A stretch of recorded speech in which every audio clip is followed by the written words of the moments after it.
Assalamualaikum warahmatullahi wabarakatuh. Selamat berjumpa kembali di channel video pembelajaran mata pelajaran bahasa Indonesia. Semoga kalian di dalam pembelajaran daring pagi ini Allah selalu memberi kemudahan pada kalian dan khususnya kesehatan kalian. Anak-anakku yang saya sayangi, 1 minggu yang lalu kita sudah belajar daring tentang teks prosedur. Tentunya kalian sudah mengetahui artinya, tujuannya, dan ruang lingkup dari teks prosedur tersebut.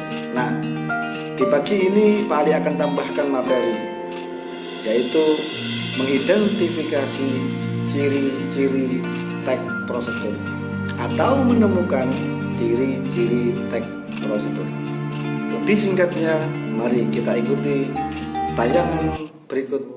Memulai belajar. Yang kedua, ingat silakan menunaikan sholat duha, lalu foto dan kirim ke WA Pak Ali. Silakan membaca surat pendek, surat Al-Laili, dan rekam dalam bentuk audio lalu kirim ke WA Pak Ali. Langkah selanjutnya adalah yang keempat, silakan daftar hadir pada link tautan yang Pak Ali share di grup.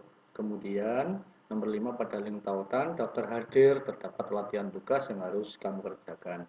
Dari nomor 1 sampai nomor 5 ini wajib hukumnya untuk dikerjakan. Oke anak-anakku, menindaklanjuti pada daring yang kemarin tentang teks prosedur, kalian tentunya sudah tahu pengertiannya, tujuannya, ruang lingkupnya, dan lain-lainnya.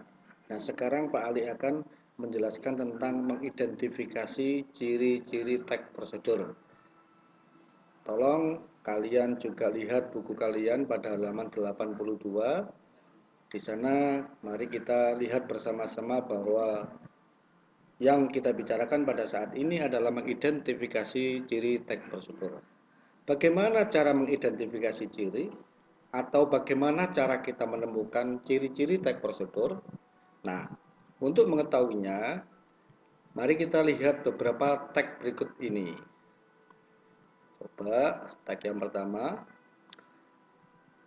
Cara mengetahui atau mengidentifikasi ciri-ciri teks prosedur. Satu yang perlu kita jalankan adalah mengidentifikasi tujuan dulu. Di sini anak-anak diperlihatkan contoh cara memainkan angklung yang kemarin sudah kita bahas. Di sana jelas. Nah, caranya adalah pegang angklung dengan tangan kiri dan seterusnya. Kemudian pegang dengan genggaman tangan dan telapak tangan menghadap ke atas dan sampai pada langkah-langkah yang ke-6. Kemudian pada teks yang kedua, kalian diperlihatkan contoh cara membuat obat tradisional insomnia. Nah, cara membuat obat tradisional insomnia ini juga diperlihatkan bahan, alat, dan langkah-langkahnya. Kita ketahui dulu, Anda mengalami insomnia, tidak bisa tidur, nenek moyang kita mewariskan resep tradisional untuk penderita insomnia. Bahan-bahannya: potong akar kelapa hijau masing-masing 4 cm. Kemudian persiapkan 600 cc air. Kemudian dilanjutkan dengan langkah-langkahnya. Bisa kalian lihat ada 5 langkah. Nah, itu adalah teks prosedur tentang membuat jamu tradisional insomnia. Sekarang mari kita lihat teks yang ketiga, yaitu cara melakukan gerakan tortor. Nah, untuk sejarahnya kalian bisa lihat, bisa kalian baca. Kemudian setelah itu kita lihat langkah-langkahnya. Ya, putar lagunya, ambil posisinya, tangkupkan kedua telapak tangan di depan pinggang, gerakkan kedua telapak tangan, dan seterusnya sampai pada langkah yang ketujuh. Nah, dari ketiga teks tersebut dapat diidentifikasi tujuannya. Tujuannya adalah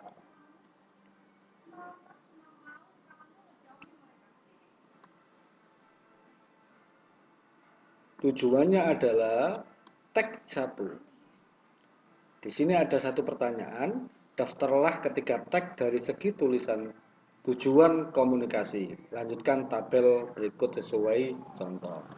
Pada tag 1, tujuannya adalah memandu orang akan memainkan angklung dengan langkah yang urut. Nah, kemudian tag 1 ini dicontek,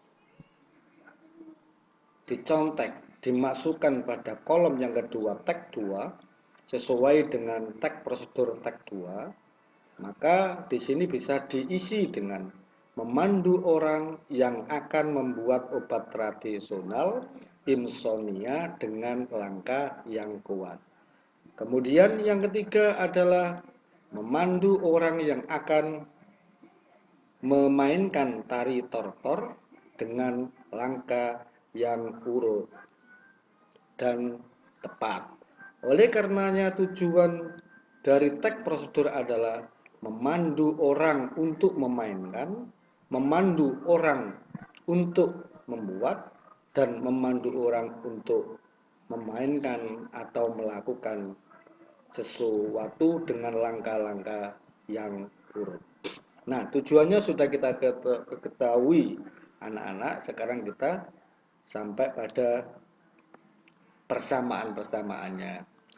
Nah, persamaan dari tag 1, tag 2, tag 3 adalah ketiga-tiganya disebut sebagai tag prosedur karena di dalamnya ada petunjuk atau langkah-langkah untuk membuat sesuatu, memainkan sesuatu, dan melakukan sesuatu.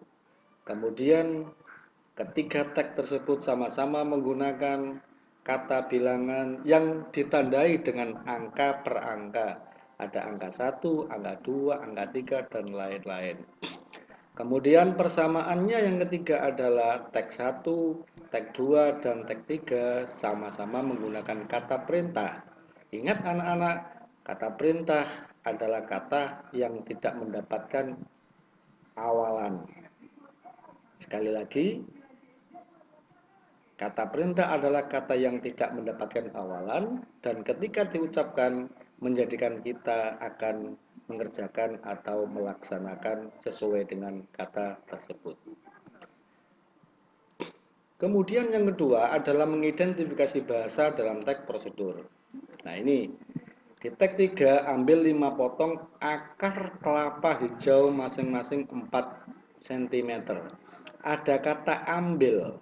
Ini adalah merupakan kalimat perintah atau saran, bukan larangan, tapi ini adalah kalimat yang di dalamnya terdapat kata perintah, yaitu kata ambil. Nah, anak-anak, untuk tag 1 dan tag 2, saya yakin kalian pasti sangat mengetahui karena tag 1, 2, dan ketiga sudah kalian baca dengan sangat baik. Nah, tidak hanya satu yang ada di dalam tag 1, 2, dan 3 dalam penggunaan kalimat perintah yang di dalamnya ada kata perintah, tetapi banyak kata-kata yang digunakan pada tag 1, 2, dan 3. Oleh karenanya anak-anak, untuk kolom 1, 2, 3, 4, 5, 6, 7, 8, 9, 10, 11, 12, 13, 14, kalian berlatih di rumah untuk mengisi. Ingat, isilah atau catatlah di buku tugas kalian dan kerjakan dengan sebaik-baiknya. Yang kedua, daftarlah penggunaan kata yang menunjukkan ukuran. Nah, di sini ada 600 cc air. Itu adalah ukuran. Kemudian di tag 1, di tag 2 ada kemungkinan juga menggunakan ukuran. Nah, anak-anak kalian bisa mencari ukuran yang ada pada tag 1 dan tag 2. Contohnya bisa dilihat pada tag 3 ini. Kemudian dilanjut dengan penggunaan bahasa yang ketiga, penggunaan yang ketiga. Daftarlah kalimat yang menunjukkan panduan cara melakukan kegiatan secara akurat.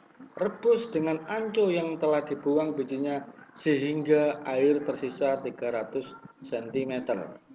Nah, kalian bisa mencontoh teks yang ketiga ini. Kalian baca ulang di teks 1, teks 2, kemudian isilah pada kolom teks 1 dan teks 2. Daftarlah kalimat yang menunjukkan panduan cara melakukan kegiatan secara akurat. Contohnya, rebus dengan anco sehingga air tersisa 300 cc. Nah, anak-anak, setelah kalian mempelajari teks 1, teks 2, dan teks ketiga, maka kita sampai pada sebuah kesimpulan bahwa tujuan teks prosedur menjelaskan kegiatan yang harus dilakukan agar pembaca atau pemirsa dapat secara tepat dan akurat mengikuti sebuah proses membuat sesuatu, melakukan sesuatu, atau menggunakan suatu alat. Ciri teks prosedur dari segi isinya ada panduan langkah-langkah yang harus dilakukan. Yang B, aturan atau batasan dalam hal bahan kegiatan dalam melakukan kegiatan. C, isi kegiatan yang dilakukan secara urut. Kalau tidak urut disebut tip, bukan disebut teks prosedur. Kemudian ciri-ciri teks prosedur dari segi bahasa. Ciri bahasa yang digunakan adalah kalimat perintah. Tadi sudah kita jelaskan. B, selain kalimat perintah juga diberikan saran dan larangan agar diperoleh hasil maksimal pada waktu menggunakan atau membuat. Yang C, menggunakan kata dengan ukuran. Tadi ada 1/4 cc, kemudian 600 cc. Yang ini ada 1/4 tepung, ada 5 buah. Ini adalah termasuk contoh ukuran. Yang selanjutnya adalah menggunakan kelompok kalimat dengan batasan yang jelas.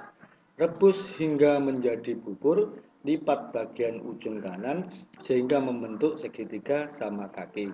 Anak-anak, di sini ada menggunakan kelompok kalimat dengan batasan yang jelas. Batasan yang jelas adalah hanya sampai pada membentuk segitiga sama kaki.